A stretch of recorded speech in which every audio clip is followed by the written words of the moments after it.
मतलब मैं बब्बा से ही सब कुछ स्टार्ट होता है और उन्हीं पर सब कुछ मतलब खत्म होता है। तो ये बागेश्वर धाम से जुड़ा हुआ है। बहुत से लोग कहते हैं कि मतलब आज हनुमान जी हैं या नहीं है, इसका प्रमाण सबसे बड़ा प्रमाण है श्री धीरेन्द्र कृष्ण शास्त्री जी गुरु जी, क्योंकि उनके पास जो शक्तियां हैं वो प्रमाण देती हैं हनुमान जी के इस धरती पर होने का। जय श्री राम दोस्तों, कैसे हो आप? हमारी चैनल में आप सभी का स्वागत है। मैं हूं आपका दोस्त जयेश वाघेला, फाउंडर ऑफ धार्मिकस्टोरी.com एंड सीक्रेट मिस्ट्रीज। दोस्तों, आज मैं फिर से एक और इंटरेस्टिंग वीडियो कॉल सेशन लाया हूं। भक्त ऑनलाइन है, उत्सुक है अपना अनुभव शेयर करने के लिए।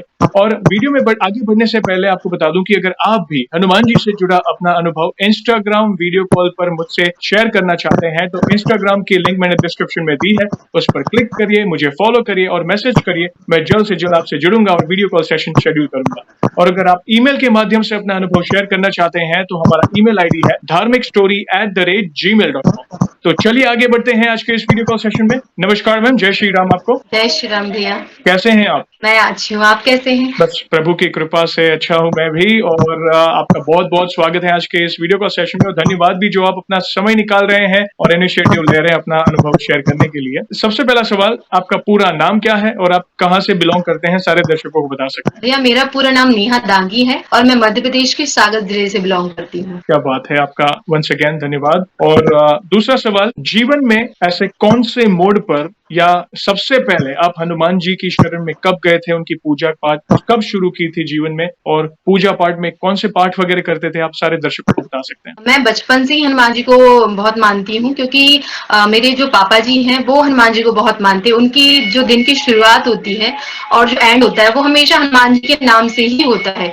वो जब उठते हैं मतलब बिस्तर पे ही उनका बहुत देर तक वो पाठ करते हैं, फिर ही वो बिस्तर के नीचे अपना पैर, पहले जमीन के पैर पड़ते हैं, फिर ही अपना पैर नीचे रखते हैं। तो इसलिए मैं पापा से ही बचपन से देखा था पापा को पूजा करते हुए, तो मैं भी रोज मतलब मंदिर जाती थी। हमारे गांव में ही बहुत प्यारा मंदिर है हनुमान जी का, और वो स्वयंभू हनुमान जी का मंदिर है। मतलब हनुमान जी वहां पर प्रकट हुए थे और एक हमारे गांव के ही व्यक्ति के सपने में आकर उन्होंने मतलब बताया था कि आप यहाँ पर मंदिर की स्थापना करें। तो बहुत ही प्यारा मंदिर है हमारे गांव में। तो मैं बचपन से ही वहां पर रोज शाम को सवेरे दिया लगाने जाती थी, दर्शन करने के लिए जाती थी। और पापा जी को देखा था उनकी पूजा पाठ करते हुए, वो सुंदर कांड करते हैं, हनुमान चालीसा पढ़ते थे। तो उन्हीं से मुझे इंस्पिरेशन मिली कि मुझे भी पूजा करनी चाहिए। बहुत अच्छा लगा जानकर। ऐसा देखा जाए तो आपको विरासत में मिली है हनुमान जी की भक्ति। बहुत बहुत अच्छा लगा, थैंक यू वेरी मच। और आज एक महिला भक्त होने के नाते आज इस सेशन को जो भी महिला भक्त देखेंगी उनके लिए आप बहुत ही बड़ा इंस्पिरेशन होंगी। ये और आपके अनुभव वन बाय वन आप जीवन में जो भी आपने अनुभव किया है हनुमान जी की शरण में जाने के बाद, यानी कोई ऐसा कार्य जिसमें कोई भी असंभव कार्य प्रभु ने संभव किया हो, या उनकी ऊर्जा को फील किया हो, या उनकी उपस्थिति को महसूस किया हो, तो वन बाय वन जो भी आपके अनुभव है प्लीज शेयर करें। वैसे तो मेरी लाइफ में बहुत सारे ऐसे अनुभव हुए हैं जो मतलब बहुत है सुनाने के लिए तो, लेकिन मैं कुछ ऐसे अनुभव हैं जिनको सुनाना चाहूंगी। जैसे पहले सबसे पहला अनुभव मेरा जो हुआ था, मैं बहुत छोटी थी उस टाइम। तो मुझे सिर्फ ये पता था कि हाँ हनुमान जी हैं, पापा के मुंह से सुना था कि बब्बा हैं। हमारे यहाँ एक्चुअली हनुमान जी को बब्बा कहते हैं। जैसे आप के उधर दादा कहते हैं वैसे हम लोग बब्बा कहते हैं। तो पापा बोलते थे कि बेटा बब्बा ही सब कुछ है, अगर आप उनको मानोगे तो अपनी लाइफ में बहुत कुछ मतलब कर सकते हो, उनके साथ रहकर लेकिन उनको मानते हुए। तो एक दिन क्या हुआ कि अचानक हमारे गांव में मंदिर की तरफ से बहुत चिल्लाने की आवाज आई। तो हम लोग सब वहां पर पहुंचे कि क्या हुआ है। तो देखा कि वहां पे एक औरत को जो जंजीरें होती है ना लोहे की, उनसे उसको बांधा हुआ था। तो हम देख के मतलब शॉक हो गए यार ऐसे क्यों बांधा हुआ है इनको। तो देखा कि वहां पे उनके साथ में और उनके परिवार वाले थे, उनके हस्बैंड थे और सास ससुर थे। तो फिर उनसे पूछा कि इनको क्या हुआ है, तो उन्होंने बताया कि इनके ऊपर कुछ नेगेटिव एनर्जी है। ओके। तो ये हमें बहुत परेशान करती है, हमारे घर से भाग जाती है और घर में मतलब बहुत ज्यादा खराब माहौल कर देती है, लड़ाई झगड़े इस तरह से। तो फिर सबने बोला कि अच्छा ऐसा है। फिर वहां पे क्या हुआ भैया, वो जो लेडी थी मतलब जिनके ऊपर नेगेटिव एनर्जी थी, वो लोग बता रहे थे कि इनको थोड़ी भूत वगैरह कुछ परेशानी है। वैसे मैं भी पढ़ी लिखी हूँ, सब लोग बोलते हैं कि ऐसा कुछ नहीं होता, बट मैंने अपनी आंखों से वो चीज देखी है तो मैं तो इस पे ट्रस्ट करती हूँ। तो फिर क्या हुआ कि वहां पे वो जो लेडी थी वो बात जेंट्स जैसे करती थी, मतलब ओके। थी वो लेडी, बट उसके जो बोलने का तरीका था वो जेंट्स जैसा था। तो सब लोग वो जैसे ही वो मंदिर में आई ना, तो वो किसी से बात नहीं कर रही थी, सिर्फ वो हनुमान जी के सामने खड़े होके हनुमान जी को मतलब बहुत बुरे शब्दों में मतलब तू तड़ाके से बात करना, हनुमान ओके। जी से बोलने लगी कि तू मेरा कुछ नहीं बिगाड़ लेगा, तेरे जैसे बहुत देखे मैंने, तेरे जैसे बहुत मंदिर घूम कर आया हूं मैं, ऐसे ओहो। बोलती थी वो। तेरे जैसे बहुत मंदिर, और पूछ इनसे, जो उनके साथ आए थे बोले पूछ इनसे कहाँ कहाँ घुमा कर लेकर आए हैं मुझे, लेकिन कोई मेरा कुछ नहीं बिगाड़ पाया, तू भी कुछ नहीं बिगाड़ पाएगा। और बोले मैं यहाँ पर रहूंगा भी नहीं, मैं अभी जा रहा हूँ यहाँ से, और तू मुझे रोक भी नहीं पाएगा। तो हम लोग तो सब लोग देख ही रहे थे, समझ में नहीं आ रहा था कि चल क्या रहा है यहाँ पर। फिर क्या हुआ भैया कि हमारे जो मंदिर के पुजारी हैं, उन्होंने भी वहां पर वहीं खड़े हुए थे। तो जो वो जब वो लेडी उसने क्या किया कि हमारे जो मंदिर की दहलीज होती है ना, उस पर थूक दिया, और फिर वो बोलने लगी कि तू नहीं रोक पाएगा मुझे, मैं जा रहा हूँ। और वो जाने लगी, मतलब वो लेडी जाने लगी। तो फिर सब लोग बोलने, मतलब सब लोगों ने उसको पकड़ने की, और उसके परिवार वालों ने उसे पकड़ने की कोशिश की। तो जो हमारे गांव के पंडित जी हैं, उन्होंने कहा कि नहीं, उसको मत पकड़ो आप, क्योंकि अगर बाबा चाहेंगे, बब्बा चाहेंगे तो कंट्रोल हो जाएगा, और हम लोग कुछ नहीं कर सकते। तो उन्होंने कहा चलो, वो फिर उन्होंने बोला कि ऐसा अगर इसको छोड़ देंगे तो ये भाग जाती है। तो बोले कि देखो, हनुमान जी अगर यहाँ प्रत्यक्ष विराजमान है तो ये कहीं नहीं जा सकती। तो उन्होंने कहा चलो ठीक है, उनके पंडित जी के कहने पर उन्होंने उसको छोड़ दिया। तो वो भैया हमारे गांव की ऐसी नदी निकलती है बाहर से, मतलब एक तरीके से वो हमारे गांव की बाउंड्री बनाती है। तो वो बोले कि हमारी गांव की सीमा को नहीं लांग पाएगी। तो उन्होंने कहा चलो ठीक है, हम छोड़ देते हैं इनको। तो वो जाने लगी। फिर भैया पता नहीं क्या हुआ, सब लोग, हम लोग मंदिर में ही खड़े हुए थे, वो लौट कर वापस आ गई। और फिर आकर फिर जैसे उसके बात करने का टोन था कि बोलने लगी नहीं जाने देगा तू मुझे, मतलब बब्बा से, हनुमान जी महाराज जो हमारे मंदिर में विराजमान है, उससे बात करते हुए उसने कहा कि नहीं जाने देगा तू मुझे, तू रोक लेगा, ऐसे कैसे तू मुझे रोक लेगा, मैं जाऊंगा और तू नहीं कुछ करेगा। फिर एकदम ऐसे कुछ उल्टा सीधा उसने फिर बात करी, हनुमान जी को ऐसे मूर्ति को देखते हुए वो बात कर रही थी। फिर ऐसा बोला उसने, फिर और भी बहुत कुछ उल्टा सीधा जैसा उसको बोलना था उसने सब कुछ वैसा बोला। फिर एकदम से क्या पता नहीं क्या हुआ, उसने ऐसा सिर को हाथ लगाया और जोर जोर से चिल्लाने लगी, मत मारो मुझे, मत मारो मुझे, मत मारो। और फिर मंदिर की जो परिक्रमा है उसमें परिक्रमा देते हुए जोर जोर से चिल्लाने लगी। मतलब हम लोग भैया, मतलब मुझे ये कहने में भी थोड़ा सा मतलब वो मूवमेंट याद आ रहा है। तो वो ऐसे मतलब परिक्रमा देने लगी और बहुत जोर से चिल्लाने लगी कि मत मारो मुझे, मत मारो, छोड़ दो मैं चला जाऊंगा, छोड़ दो मुझे मैं चला जाऊंगा। फिर हम लोग तो समझ ही नहीं पा रहे थे कि हमें, मतलब मैं ये मानती हूँ उस टाइम हनुमान जी वहां, मतलब पहले तो उन्होंने कुछ नहीं कहा, लेकिन फिर जब उन्होंने सोचा कि अब ये लिमिट क्रॉस हो रही है, तो फिर उन्होंने अपनी शक्ति का प्रमाण दिया कि मैं यहाँ हूँ, मेरे होते हुए तुम कुछ नहीं कर सकते हो। तो फिर फिर उन्होंने मतलब उसको जैसे उसको ऐसे लगा कि मुझे कोई मार रहा है, वो जोर से चिल्लाई। फिर कहने लगी मत मारो, मैं चला जाऊंगा यहाँ से, छोड़ दूंगा मैं इसका शरीर। और फिर उसने मतलब जो हमारे गांव के पंडित जी ने हैं, वो वहीं पास में बैठे हुए थे। फिर उन्होंने पूछा कि आप बताओ, आप इसके शरीर में क्यों मतलब प्रवेश किया आपने, और आप क्यों कब छोड़ दोगे। तो वो बोले कि मैं छोड़ दूंगा, और मैं जानबूझकर इसके शरीर में नहीं गया हूँ, ये मेरे रास्ते पर आई हुई थी। मतलब एक्चुअली उसके साथ क्या हुआ था कि उसको, मतलब उसने ऐसा बताया था, मतलब जो जेंट्स उसके शरीर में थे, उन्होंने ये बताया था कि मैं जब मतलब मेरे शरीर में बहुत ज्यादा कीड़े पड़ गए थे, मेरा शरीर मतलब मतलब वो बहुत ज्यादा बीमार होंगे, उनकी वजह से उनका शरीर सड़ गया होगा, उसमें कीड़े वगैरह पड़ गए होंगे। तो उनके घर वालों ने उनको नदी में विसर्जित कर दिया था, मतलब नदी में बहा दिया था। तो ये सुन के हम लोगों को ट्रस्ट नहीं हुआ कि कोई घर वाले भी ऐसा कर सकते हैं, बट उन्होंने खुद अपनी बात बताई, ऐसा उनके साथ हुआ था। तो वो उसी नदी के पास वहीं रहते थे, मतलब जो आत्मा या अपन जो भी कहें, वो वहीं रहते थे। वो लेडी जो मतलब वो औरत थी, वो गई होंगी वहां पर, तो वो ऐसे उनके शरीर में उसने प्रवेश किया था। फिर उन्होंने बोला कि आप मेरा थोड़ा आत्मा की शांति के लिए आप कुछ करवा दो, तो मैं इसका शरीर छोड़ दूंगा। तो पंडित जी ने बोला कि आप पक्का शरीर छोड़ दोगे इनका। तो उन्होंने बोला हाँ, मैं बिल्कुल छोड़ दूंगा, बस मेरा कुछ, मेरी शांति के लिए आप कुछ इनसे करवा दो, इनके परिवार वालों से, और मैं उसको छोड़ दूंगा, और फिर कभी परेशान नहीं होगा परिवार। तो भैया ये एक ऐसा मोमेंट था जब से मुझे ये ट्रस्ट हो गया कि हाँ, हनुमान जी तो इस पृथ्वी पर हैं। अगर मुझसे कोई कहता है ना कि भगवान पता नहीं होते हैं कि नहीं होते, हमारा साथ नहीं देते, मैं ये कहती हूँ कि हाँ, ये हो सकता है कि हमने जो पुराने कर्म किए थे या कुछ गलतियां की थी, उसकी वजह से हमारी लाइफ में कुछ परेशानियां हो सकती हैं। बट हनुमान जी तो हैं। इस बात का मैं कभी डाउट करती भी नहीं हूँ, और मैं सबको जब भी मेरे सामने कोई ऐसी बात करता है कि भगवान है कि नहीं है, तो मैं यही कहती हूँ कि मुझे तो पता है कि है। मैंने अपनी आंखों से वो चीज देखी है। और यस, आपने 100% सही बात कही कि लाइफ में अप्स एंड डाउन्स तो आते ही हैं। संकट, अगर हमारे जीवन में संकट क्यों है, क्योंकि प्रारब्ध में हमारे कर्म ही कोई ऐसे होंगे पिछले जन्म के, या कुछ ऐसा भोगना होगा जिससे हमें हाल में तकलीफें हो रही हैं।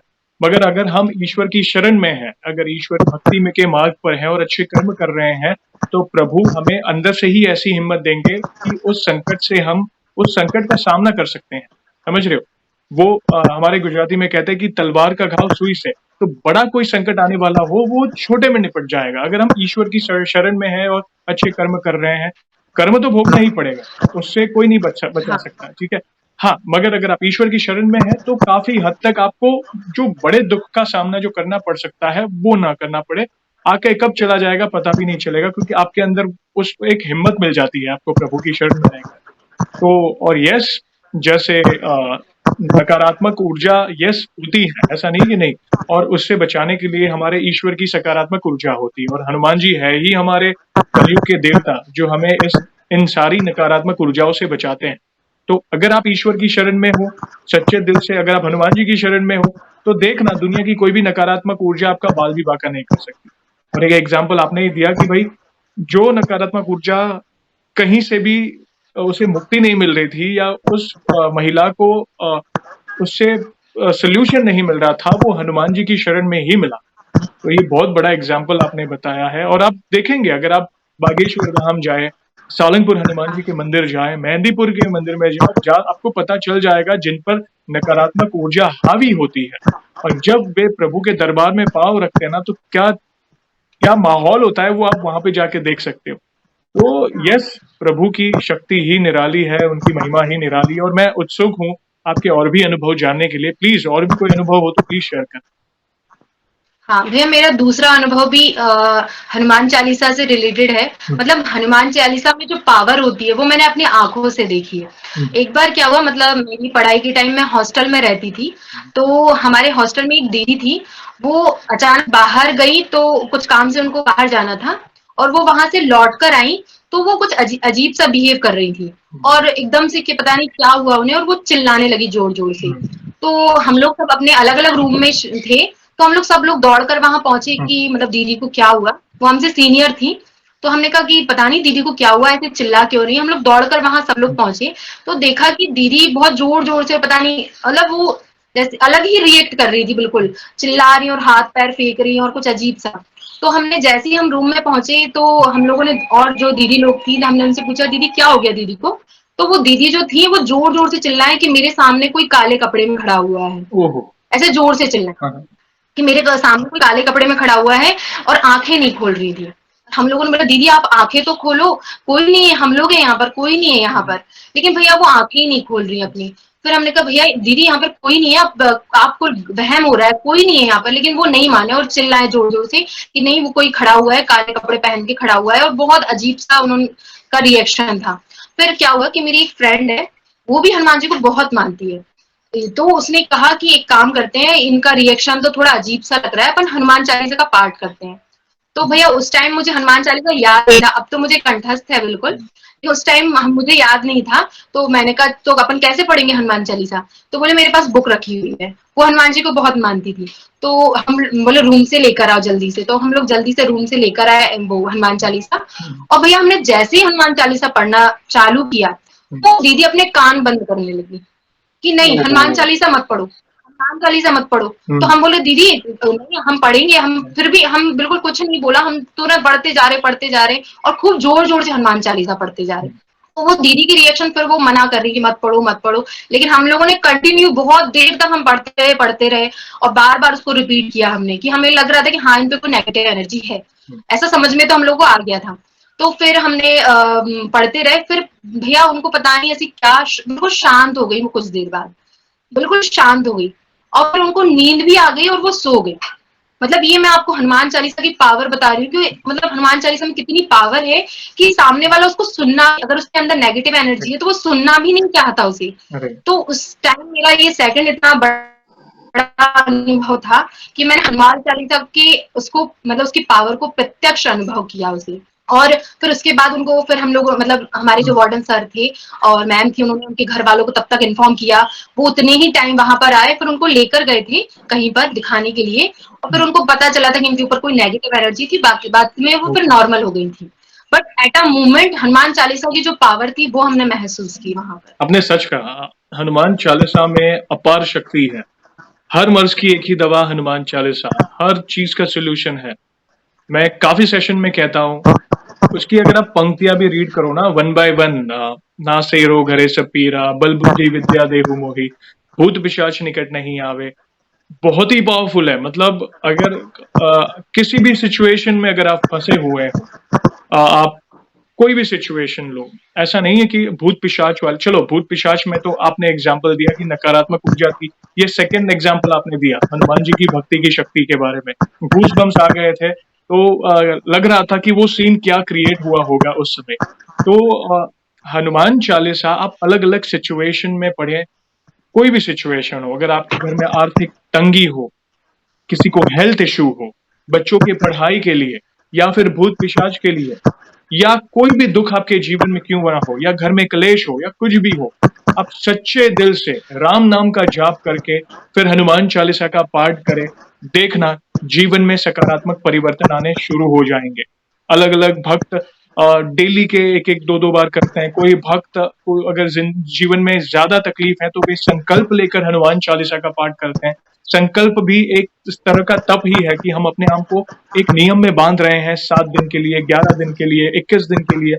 तो ये है शक्ति हनुमान चालीसा की। तो और इस कलयुग में तो देखा जाए तो सबसे ज्यादा अगर कोई स्तुति जो है, जो पढ़ी जाने वाली स्तुति है, वो है Hanuman Chalisa. Even on YouTube सबसे बड़ी चैनल टी सीरीज के अगर आप देखो Hanuman Chalisa, billions of billion सबसे ज्यादा कोई भजन स्तुति जिसको ज्यादा व्यूज आए हैं वो भी है हनुमान चालीसा। तो सोचो, हनुमान चालीसा का ये प्रभाव है जो हमारे रोजमर्रा की जीवन में हमारे अंदर एक अलग ही ऊर्जा देता है।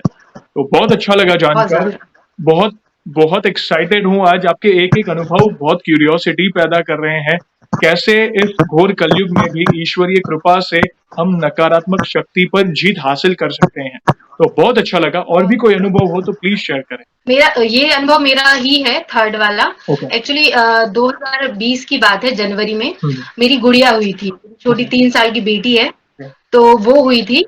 उसी रात की बात है भैया कि मैं मतलब हॉस्पिटल में एडमिट थी उस टाइम, तो मेरी गुड़िया हो गई थी। उसी दिन की बात है कि मुझे रात में ऐसा लगा जैसे किसी ने मुझे पीछे से आके एकदम पकड़ लिया हुआ है। मतलब रात का टाइम था और बगल के ही बेड पे मेरी मम्मी और मेरी सासू माँ, वो दोनों ही मतलब 2 बेड लगे हुए थे, वो बगल में ही सो रहे थे।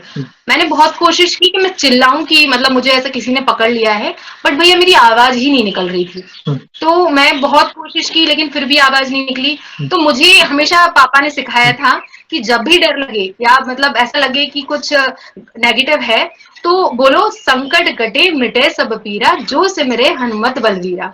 तो भैया मुझे उस टाइम वो याद आ गई चीज, मैंने तुरंत ये पढ़ा जल्दी से, तो भैया मैं कुछ ही सेकंड में बिल्कुल फ्री एकदम, मतलब मुझे लगा ही नहीं कि आप किसी ने मुझे पकड़ा हुआ है। और फिर मैंने जोर से आवाज दी मम्मी को कि मम्मी मुझे किसी ने, मतलब ऐसा लगा मुझे जैसे किसी ने पकड़ा हुआ था। तो उन लोगों को ट्रस्ट नहीं हुआ, मम्मी बोले कि नहीं बेटा तो हो सकता है नींद में ऐसा हुआ। और मैंने कहा नहीं, वो सीन भैया मैं भूल नहीं सकती हूँ। वो जो नाइट आज भी मुझे याद आ जाता है ना, तो मुझे मतलब बोले समझ सकते हो आपकी कैसा लगता है बिल्कुल।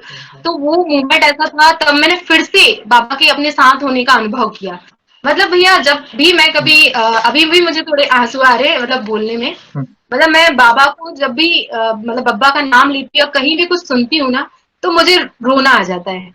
मतलब इतना लगाव है कि मेरी लाइफ में अब उनके अलावा मैं ये मानती हूँ कि सबसे पहले मेरे लिए मेरे बब्बा है, उसके बाद सब कुछ है मेरे लिए। बहुत अनुभव है मेरे, बहुत मतलब मैंने पल पल में अनुभव किए हैं उनके साथ। तो और आज उन्हीं की हम चाहते हैं और भी अनुभव प्लीज शेयर करें। मैं बस सुनना चाहता हूँ आपको आज। और भी कोई अनुभव हो तो प्लीज शेयर। अब ऐसा है कि सबकी लाइफ में उतार चढ़ाव तो आते ही हैं। तो ऐसा मेरे साथ भी बहुत हुआ कि मैंने बहुत को ट्राई किया कि मेरी जॉब लग जाए, बट नहीं हो पा रहा था। कहीं किसी रीजन से रह जाती थी, कहीं किसी रीजन से रह जाती थी। आज हनुमान जी की कृपा से, बब्बा की कृपा से मैं गवर्नमेंट टीचर हूँ।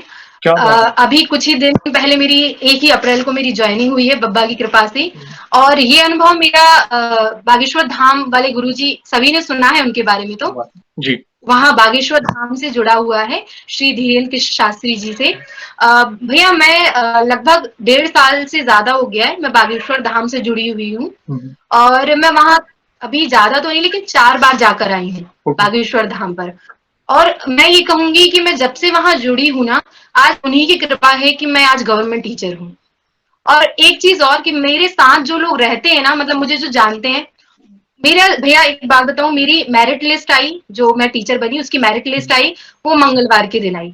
मेरी जिस दिन ज्वाइनिंग लेटर आया उस दिन अभी रामनवमी थी। क्या बात है। और मेरी जिस दिन ज्वाइनिंग हुई उस दिन शनिवार था। जिस दिन मैं पहली बार स्कूल गई उस दिन मंगलवार था। तो मेरे जो साथ वाले भी है ना, वो भी सब कहते हैं, मतलब मुझे जब विश करते हैं ना तो मुझे कहते हैं कि आप पर हनुमान जी की कृपा बनी है और बनी रहे ऐसे ही। मतलब मैं बब्बा से ही सब कुछ स्टार्ट होता है और उन्हीं पर सब कुछ मतलब खत्म होता है। तो ये बागेश्वर धाम से जुड़ा हुआ है। बहुत से लोग कहते हैं कि मतलब कि आज हनुमान जी हैं या नहीं है, इसका प्रमाण, सबसे बड़ा प्रमाण है श्री धीरेन्द्र कृष्ण शास्त्री जी गुरु जी। क्योंकि उनके पास जो शक्तियां हैं वो प्रमाण देती हैं हनुमान जी के इस धरती पर होने का। भैया मेरी ज्वाइनिंग के ये बात है, मेरी गुड़िया का जन्मदिन था 25 जनवरी की। मैं चौथी बार बागेश्वर धाम गई थी। और उस दिन क्या है, थोड़े ऊंचे पर हनुमान जी का मंदिर है वहां पर, और नीचे साइड उनके जो गुरुजी है वहां पर वो रहते हैं। तो जब मैं मंदिर गई, मैंने कहा, मतलब बब्बा से कहा मैंने कि बब्बा मैं आपको मतलब वैसे तो मैं बचपन से आपसे जुड़ी हुई हूँ, लेकिन 1.5 साल से ऐसा है कि कुछ ज्यादा ही लगाव हो गया आपसे। मतलब अब आप ही सब कुछ हो मेरे लिए। लेकिन पता नहीं ऐसा क्यों हो रहा है मेरे साथ कि मैं गुरुजी से नहीं मिल पाती हूँ। मतलब सब लोग मिलते हैं, मैं नहीं मिल पाती हूँ। मतलब मेरे अंदर ऐसा क्या है, ऐसा कुछ गलत है तो आप उसको सुधारो या बताओ मुझे। तो मुझे बहुत, मैं ये ऊपर बब्बा से कह के मंदिर में, और फिर मैं नीचे उतर के आई। आज तो आपको मुझे, मतलब बब्बा से कहा मुझे आज तो आप मिलवाओगे। मुझे ये नहीं पता कैसे मिलवाओगे, लेकिन मिलवाओगे। मैं जब नीचे आई उधर साइड जहाँ गुरुजी का स्थान है, तो वहां पे बहुत भीड़ थी भैया। मतलब इतनी भीड़ थी कि आपको पता है, सब लोग जो जुड़े हैं बागेश्वर धाम से जानते हैं कि वहां पे कितनी भीड़ पड़ती है। तो जब मैं नीचे वहां पर आई तो मैंने देखा कि मुझे ऐसा लगा कि पता नहीं आज भी शायद मैं नहीं मिल पाऊंगी। लेकिन मैंने कहा नहीं बब्बा, आज आप मिलवाओगे मुझे नहीं पता कैसे मिलवाओगे, आप सब कुछ कर सकते हो। तो फिर गुरुजी वहां पर बाहर निकले थोड़ी देर के लिए, मतलब नीचे आए उस तरफ। तो गुरुजी ने मुझे फिर खुद ही अंदर बुलाया।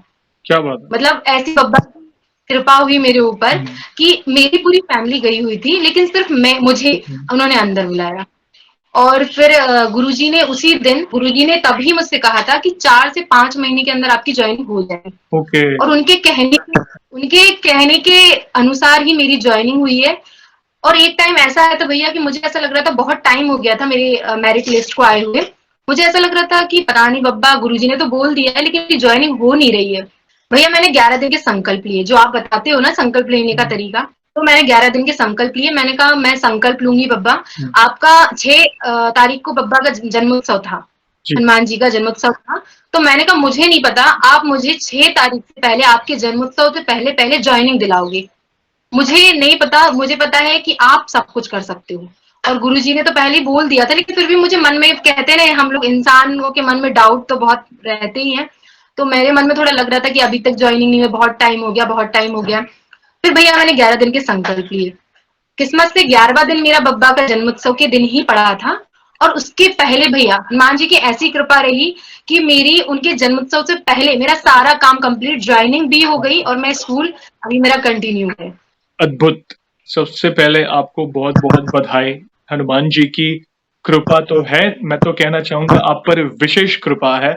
और बागेश्वर धाम से जुड़े हुए हो, हमारे बालाजी से जुड़े हुए हो, हमारे जो धीरेन्द्र कृष्ण शास्त्री जी से अगर आप जुड़े हुए हो, और उनसे आपका जो मिलना, जो फर्स्ट टाइम जिसमें लाखों भक्त वहां पे जाते हैं, सबको उनके कहते हैं ना एकदम नजदीक से दर्शन, मगर आपको उन्होंने सामने से बुलाया, और अगर आपने देखा हमारी पिछली एक सेशन थी जिसमें सबसे पहला एक अनुभव था बागेश्वर धाम का, जिसमें भक्त ने सिर्फ टीवी पे उनकी कथा सुनते-सुनते मन में बोला कि उन्होंने बोला कि भई अगर गुरुजी के मुख से मेरा नाम निकले तो मैं कल ही पैदल बागेश्वर धाम चले निकल जाऊँगा।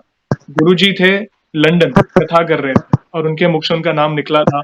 तो यस, उनके पास दिव्य शक्तियाँ हैं। बालाजी की बालाजी तो ऐसा लग रहा है कि उनके साथ है और और बहुत बहुत बहुत अद्भुत शक्तियां हैं। मेरी भी इच्छा है, बुलावा आएगा तो जरूर जाएंगे। अगर आपका वहां पे जाना हुआ तो हमारी तरफ से भी प्रार्थना करिएगा। अद्भुत अद्भुत है। उन्होंने जिस तरह भविष्यवाणी की थी कि भाई 4 महीने के अंदर आपको आपकी जॉब लग जाएगी, तो यस, ये बालाजी की विशेष कृपा है लाइक उन पर। बहुत अच्छा लग रहा है क्योंकि आप जिस तरह अटैच हो प्रभु से, और जैसा आपने बोला कि जहां पे भी बालाजी का गुणगान होता है आंख में आंसू आ जाते हैं, उसका रीजन यह है कि जब एक भक्त प्रभु से एक चित्त हो जाता है, जब उसके लिए प्रभु ही सब कुछ है, वे हर जगह प्रभु को खोजता है, तब जहां पे भी प्रभु, जय श्री राम, बालाजी दिख जाए, राम जी दिख जाए, तो आंख में आंसू आ ही जाते हैं। वो एक आपका भाव है क्योंकि आपने अपने आप को उनके प्रति समर्पित कर दिया है कि प्रभु अब जो भी है आप है, मेरी जीवन की नहीं है, आपको ही पार लगानी है, हमारे जीवन की डोर आपके हाथ में है, जो भी करना है आपने ही करना है। तो अद्भुत, एकदम अद्भुत लीला कहते हैं ना। और इसके पहले आपने जो अपना एक छोटा जो अनुभव बीच में प्रेगनेंसी वाला जो आपने बताया, यस ऐसा होता है। स्पेशली जैसे घर में हम शादी का माहौल होता है या बच्चे की डिलीवरी का माहौल होता है, तो नकारात्मक ऊर्जा है ना, वो ज्यादा कहते हैं ना कि एक्टिवेट हो जाती है, वो ज्यादा प्रभाव करने लगती है ताकि घर में कुछ तकलीफें आए। होता है और मैंने देखा है कि स्पेशली डिलीवरी के टाइम जिस महिला भक्त ने हनुमान चालीसा का जाप किया हुआ है, पाठ किया हुआ है और हनुमान जी की भक्ति की है ना, उन पर तो कभी कोई विघ्न नहीं आया है। अगर कोई नकारात्मक ऊर्जा भी अगर आप पर हावी होने की कोशिश करेगी ना, तो प्रभु गदा लेके बैठे हैं, वे उसे दंड जरूर देंगे। तो आज मन प्रफुल्लित हो गया, हनुमान जी के महिमा का गुणगान आपके मुख श्रीवाणी से सुनकर बहुत अच्छा लगा। और इन फ्यूचर भी ऐसी कोई भी अनुभूतियां आपको हो तो हमसे कांटेक्ट करें, हम वीडियो के माध्यम से भक्तों तक पहुंचाएंगे, जरूर पहुंचाएंगे। और एक सवाल, जैसे आज हम आपका अनुभव सुन रहे हैं, वैसे आपने दूसरे भक्तों का भी अनुभव सुना होगा हमारी चैनल के माध्यम से, तो आपके जीवन में उन वीडियोस को देखने पर क्या प्रभाव पड़ा है, क्या इम्पैक्ट पड़ा है, प्लीज बताइए। भैया जो आपके चैनल से जब से मैं जुड़ी हूँ, मैं मतलब उनको शब्दों में नहीं बयान कर सकती। आपकी जब मैं वीडियोस देखती हूँ, एक मतलब आपकी जो वीडियोस आती हैं, मैं एक भी वीडियो मिस नहीं करती। मतलब मेरा वेट रहता है कि भैया कब वीडियो अपलोड करने वाले हैं, मतलब कब मैं देखूं वीडियो। और मेरे घर में भी मतलब हमारी जॉइंट फैमिली है, मैंने अपनी दीदी लोगों को भी, मतलब मेरी जो जेठानियां, उनको भी सबको आपके चैनल को सब्सक्राइब करवा दिया है कि देखो। मैं सबको सजेस्ट भी करती हूँ कि भैया का चैनल देखो, अगर आप डिमोटिवेट हो रहे हो ना तो जयेश भैया का चैनल देखो। क्योंकि आपके चैनल से भैया क्या होता है ना, जैसे हम कहते हैं ना कि जब जो हम सुनते हैं, जो हम देखते हैं, वैसा हमारी मेंटेलिटी बन जाती है। तो भैया आपका चैनल उसके लिए मतलब इतना अच्छा है ना कि लोगों की मतलब वो पॉजिटिव बनाता है, मोटिवेट करता है हमें कि हमें बब्बा के प्रति अपनी भावनाओं को और कितना बढ़ाना। जब हम लोगों के वो देखते हैं तो देखते हैं कि बाप रे, सब लोग कितना कर रहे हैं बब्बा के लिए। कोई कहीं पैदल जा रहा है, हजार हजार किलोमीटर जा रहा है, तो कोई कुछ कर रहा है, तो कोई कुछ कर रहा है। तो फिर ऐसा लगता है हम तो कुछ करते ही नहीं है, फिर भी बब्बा की हमारे ऊपर कृपा है। तो ऐसा लगता है भैया कि बता नहीं सकते। आप बहुत अच्छा काम कर रहे हो भैया, बहुत ही अच्छा। Thank you. आप जो मतलब जी जी, बोलिए बोलिए। हाँ, नहीं भैया, आप ना जो काम कर रहे हो ना, वो सिर्फ बब्बा की कृपा है आप पर, तो इसलिए आप ऐसा कर पा रहे हो। सबको मतलब राम नाम का आप प्रचार कर रहे हो, तो ये बहुत ही अच्छा काम है भैया। आपका बहुत बहुत धन्यवाद। आप जो इतना प्यार और सपोर्ट कर रहे हैं हमारे इस कार्य को, बस ऐसे ही सपोर्ट करते रहें। आप जैसे भक्तों के ही अनुभव तो हम शेयर कर रहे हैं, और जो हो रहा है प्रभु की मर्जी से ही हो रहा है, उनकी आज्ञा से हो रहा है। उनकी आज्ञा से ही आप और हमारे मुख से राम नाम निकल रहा है, उनकी आज्ञा से ही उनकी भक्ति हो रही है। तो आज वे जरूर खुश होंगे प्रभु भी। और जो भी होता है, हम तो, आप नियमित हो, हम नियमित है, बस एक ही कार्य करना है, राम नाम की महिमा, नाम जप की महिमा। और इस घोर कलयुग के बुरे प्रभाव से अगर बचना है तो ईश्वर की शरण में रहो, अच्छे कर्म करते रहो, देखना जीवन सरल हो जाएगा, बिल्कुल सरल हो जाएगा। तो बहुत हाँ, ये बहुत बहुत धन्यवाद आपने लाइक जिस प्रकार अपना अनुभव शेयर किया। और वन लास्ट क्वेश्चन वीडियो को एंड करने के पहले, वैसे तो आपको पता है हम हनुमान जी के लिए जितना बखान करें उतना कम है, फिर भी अगर आपको लगे तो वन लाइन में आंख बंद करते ही उनके लिए क्या शब्द निकलते हैं, प्लीज बताइए। इतना ही है कि मंगल जन्मे मंगल करते मंगलमय हनुमान, रोग दोष भय दूर करे, धरे जो इनका ध्यान। क्या बात है, बहुत ही सुंदर शब्दों में आपने उनका बखान किया, वर्णन किया। बहुत कई बार होता है कि हम क्या बोले प्रभु के लिए, हम क्या कर ले, मगर बहुत अच्छी तरह से कि आपने मतलब उनके नाम का बखान किया है, उनकी महिमा का बखान किया है। आपका बहुत बहुत धन्यवाद।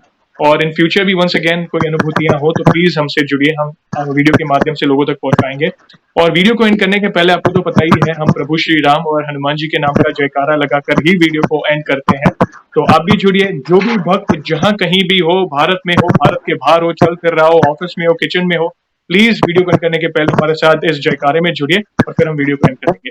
तो बोलिए, सियावर रामचंद्र की जय, जय पवन सुत हनुमान की जय। जय। आपका बहुत बहुत धन्यवाद वंस अगेन अपना अनुभव शेयर करने के लिए।